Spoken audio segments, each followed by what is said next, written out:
but what this quad guarantees is safety in these team fights, which hasn't really been, which has been a problem, I would say, for Owl in the last game. On the Bruno, he was able to win out in the early stages against the 1-1 in lane, but once it got to the team fight, he really wasn't able to escape, maneuver around these team fights against the dive, right? So with the Claude, it guarantees you mobility in these team fights, even in the lane. Not as impressive as a Bruno, you might say. This matchup is more of a just stalemate. We're bros in the lane farming. Well, it's a farm lane, but with a Boxia, they can make an appearance to deal with the Lilia as well. I agree, and there's just so much crowd control from Blacklist. Guinevere, facial migration, you have Rafaela's ultimate, you have Charisla's entirety of the penalty zone, and imagine if these core resources get comboed in with one another. There's just so many tools that Blacklist can utilize, and for Homeboys, there's not a lot of options that they can utilize. So with that, ladies and gentlemen, match points for Homeboys. If they can win another game, they will send a Blacklist home. So let's get straight into the land of Dawn. Go big or go home. Warlord back on a mage, no longer a roamer flex. Meanwhile, down below, wow. Rizal winning a big trade against Owl. Taken down to so low and now zoned away from the minions. What is regeneration cancelled as well? Looking at the spells though, that's a Purify in the hands of the Novaria. Bit of a rare option here, considering that she's a lot more mobile, a lot safer than other heroes. I wonder which exact. I think it's to counter the Guinevere for the most part, because the Terizla you can kind of deal with a sprint or a flicker. That's where we are right here. I think Warlord seems to think that he's going to be the main target, considering that Rizal can outplay, can be immune. That is definitely the right assumption. Yeah, I mean, I mentioned it even before we got into the Land of Dawn, right? I was like, Blacklist's draft is disgustingly gross with CC. And the fact that Warlord has chosen to respect it, I think it was a good choice. I mean, you never know when it's coming. I mean, look at this. Rindo already going in Havoc, wreaking Havoc onto Zorn. He's able to kind of get out of that situation, but look at the damage already being dealt onto him. Yeah, he has to respect this damage here. It's going to be Zorn who actually picks up the cult buff. Take it away from Blacklist International. Zorn with the signature recalls, the tas, as Chibi rotates up top as well. Usually we see that Homeboys are able to just utilize this early pressure to help the XP lane get to Prio. But now they focus on the turtle first. The Astral Echo reveals where Rindo is, and Zorn just jumps in with a vengeance. Now knocked out the Facial Migration and the Violent Requiem. Chain CC'd and taken out. First blood taken away. Blacklist, though, have used a good amount of resources to take Zorn down, and Homeboys will just say, sure, take Zorn, we'll take the turtle. For that 1-for-1 trade, who was it worth it for? I think it's still worth it for Homeboys. They want to snowball, they want to get resources that are shared among the whole team. And trading Zorn, the roamer here, I don't think it's that big of a deal for them. I'm concerned about how this mid-game is going to play out, though, because earlier, it's all about the Yuzong making things happen for them. Now against the Terizla, it's not the same kind of matchup. So there's a chance that Dominic could have a lot more to do in this game. And Zorn misses the stun, but look at Chibi. He's coming in, gives him the reset. Facial Migration connecting onto Chibi just to disengage for now as Rindo keeps on going. Whoa. Even the Requiem committed in. Chibi now got the Holy Baptism, a final slash, bringing Haji back, but it doesn't matter. The machine just pops the black shoes as Rindo chases Zorn all the way. What a commitment by Blacklist. I wonder what was the idea there for Chibi, man. He was going in so deep without anything really straightforward available. But now Zorn goes to the bottom side, forces Owl to try and do something here. Yeah, Owl is not having a good lane. I mean, he's getting severely punished along with the ganks coming through as well. He needs to find a way to able to survive the laning phase and ultimately give the impact that he was meant to. But for the most part, Blacklists are actually the ones to gain control in this early game with a 1k gold lead. It is still shifting back and forth by just a bit. But I guess the idea was, I think just Chibi just flat out disrespected how much damage that a Guinevere could output. Yep. And Rindo is doing really well right here. Earlier, we saw that the Boxia with the follow-up has been able to really shut down the jungle, deny pigs, but look at Chibi! A Baptism, a Requiem, and everything. Chibi taken out. No hard guard to play with in game number 2. And therefore, Chibi is so much more vulnerable. That's a bit dangerous right here, because it's a 1k gold lead for now. And maybe you're thinking, all right, it's the jungle and the roamer. We're still pretty okay. The gold lane, the EXP lane is doing fine. But that's always how it goes initially, right? Later on, it's where that influence really bleeds over into those lanes. If they want to make sure that Rizal and Supat stays relevant, they gotta try and mitigate the damage in the mid lane right here first. And even in the mid lane, they're actually giving over the gold to Claude. They're giving it over to Owl and giving that top side as well to Owl, hoping that despite being a little bit behind in that laning phase, that he could actually equally catch up, and that's dangerous because for Homeboys, I think that's their only saving grace for the moment, Rizal. But if he gets caught behind Owl, then what do Homeboys play with? Well, remember what we were talking about in game number 1, what BLACKLIST need to do better. Anti-disaster protocol. That's what they're doing right now. They are just trading on the map. If Homeboys want to go for neutral objectives, they'll go for pickoffs, they'll go for turrets, and they'll avoid fights unless they just commit right here. Penalty zone connecting only on the GB. Owl forced to use the Purify. Rindo canceled out. No Violent Requiem used up just yet. He has to run away as Rizal chases him down. Meanwhile, in the bottom lane, Supat is pushing as well. They get a turret in the bottom lane. Rindo gets chunked very, very low, but BLACKLIST might be able to still look for more. Look at Rizal. Still in that bush. Looking for a play, needs to walk back. Spatial Migration, going to be able to connect with the Violent Requiem, and Haji connects onto it. One more weakness point. Oh, Rizal, the targeting isn't correct. Owl punishes him. He wasn't able to get the last weakness point, and it is BLACKLIST International with a big W. It was off a millisecond. That was so close for him to be able to outplay that entire situation, but unfortunately with him getting taken down, Rizal now with a 0-1-0 KDA, he's actually fallen behind the Claude. And this is what I was really afraid of for Homeboy. 600 gold, but hey, get another play. GB buying a lot of time, but I don't think you're going to be able to survive a 1v4 no matter how tanky you are with no hard guard. BLACKLIST have punished Chibi now for the 3rd time this game. Warlord should try to clear the wave as much as possible.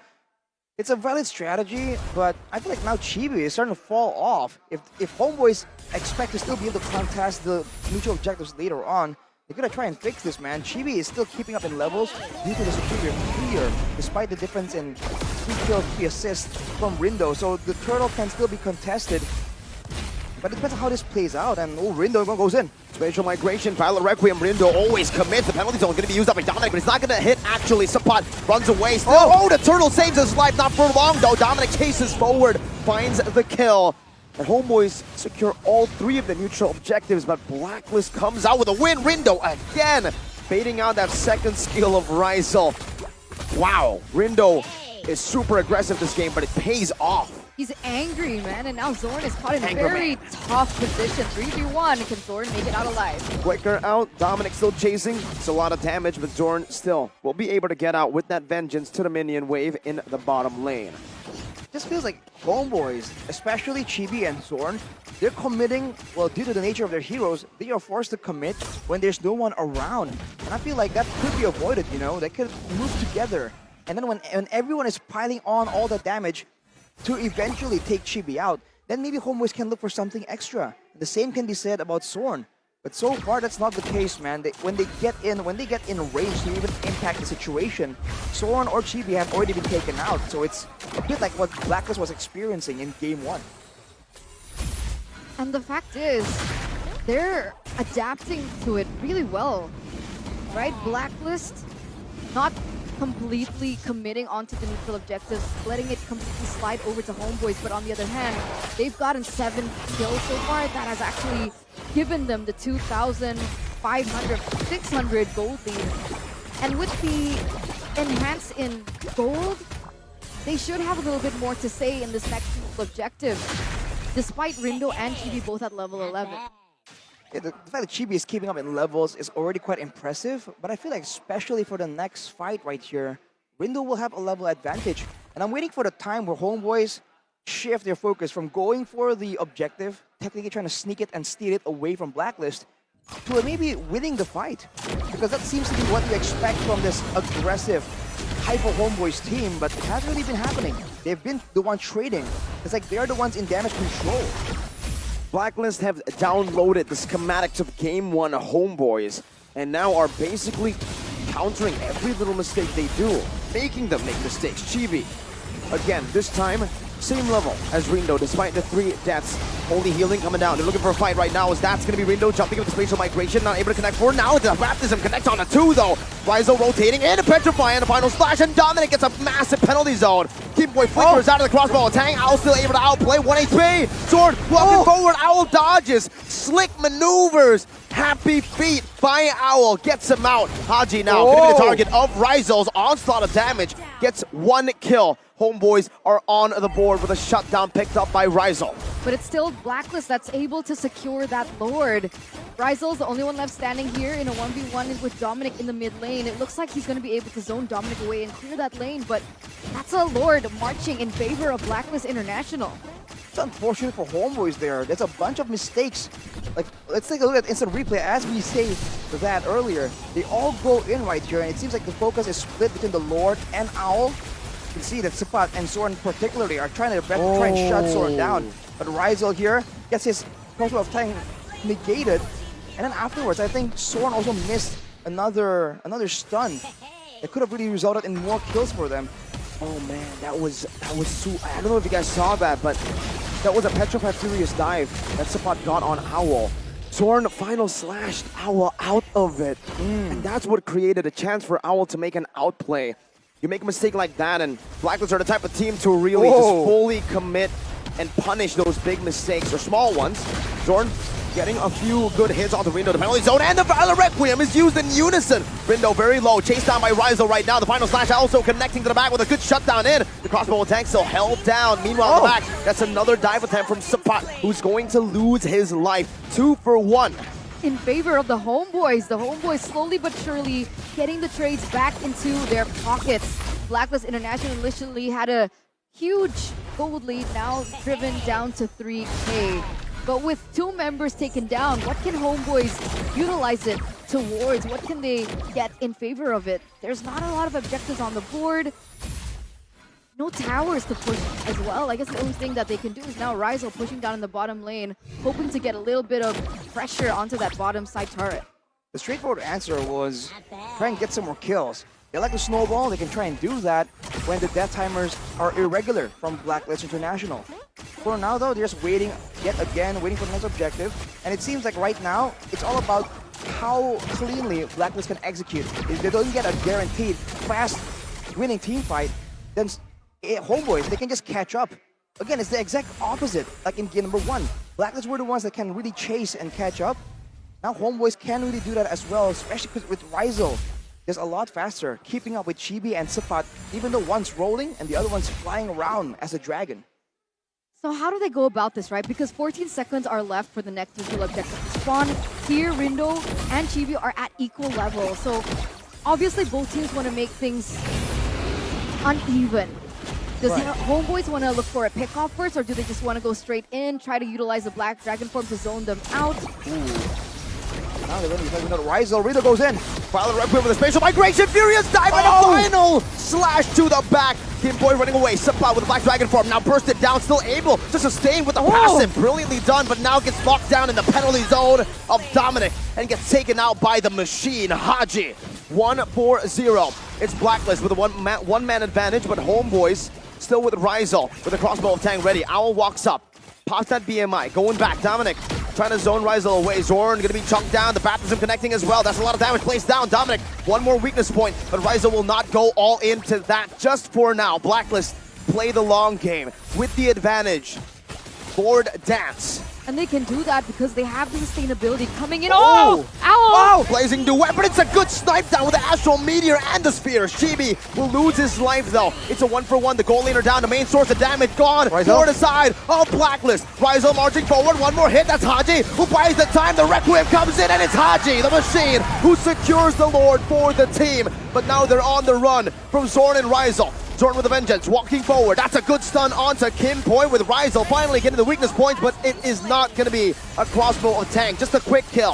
Homeboys trying to deal with the Lord wave up top, but there is a wave crashing down to the base turret that will be dealt with by Warlord as well. How close was that? And what an entire chain of events that it led up to. A 2-for-1 trade. Blacklist International lose their important members, especially that first snipe coming in onto Owl to take him away after team fight was a golden moment for the homeboys. But unfortunately, Chibi was taken out, and so Haji was the one to be able to secure the Lord.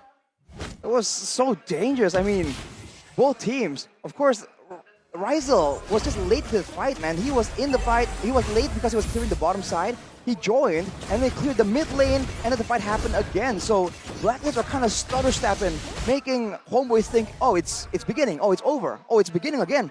And because of that, they're not as coordinated, because you can see, in a full-on proper fight, Blacklist do not have an easy solution to deal with Rizel. He has been dangerously aggressive, moving forwards. He has the win of nature right now, but he doesn't really have a magic damage solution. So Haji and Rindo pose a very legitimate threat to his safety.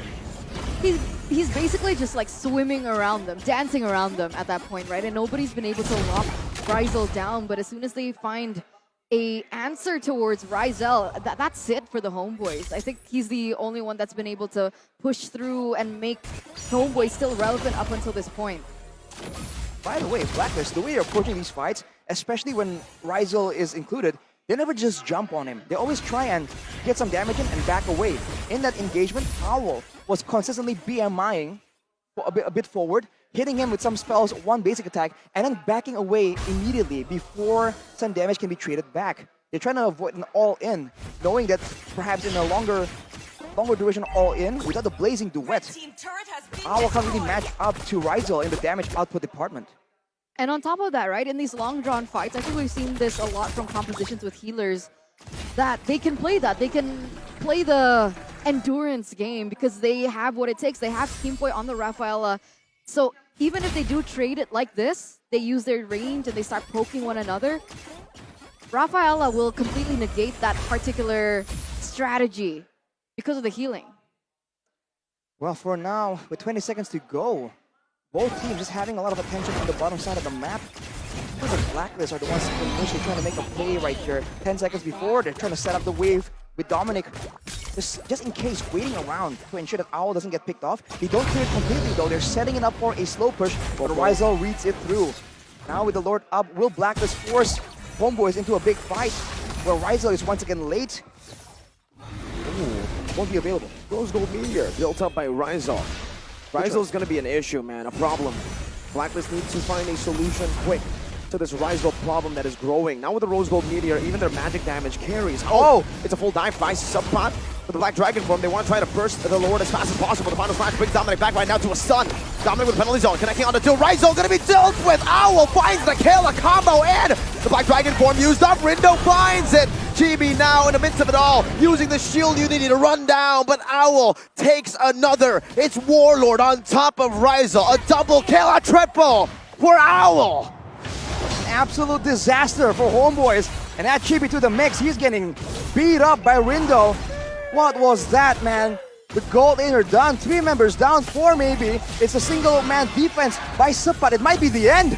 We're going to see a game 3, ladies and gentlemen. Only Chibi left to defend, but look where he's at. All the way into enemy purple buff. 1 cannon minion will be enough. Blacklist International will force this series out to a full 3 games. Are you getting deja vu? Match number 1. See you soon won game 1, and then a reverse sweep happened from RSG. Is that the deja vu you're talking about? Yeah. Yeah, man. Yeah, man. Yeah, man. Yeah, man. It looks like Blacklist International from the Philippines are looking for that reverse sweep, ladies and gentlemen. It was so close for homeboys. It was just that one team fight Yeah, man. that Rizel got picked off. Especially if you consider how the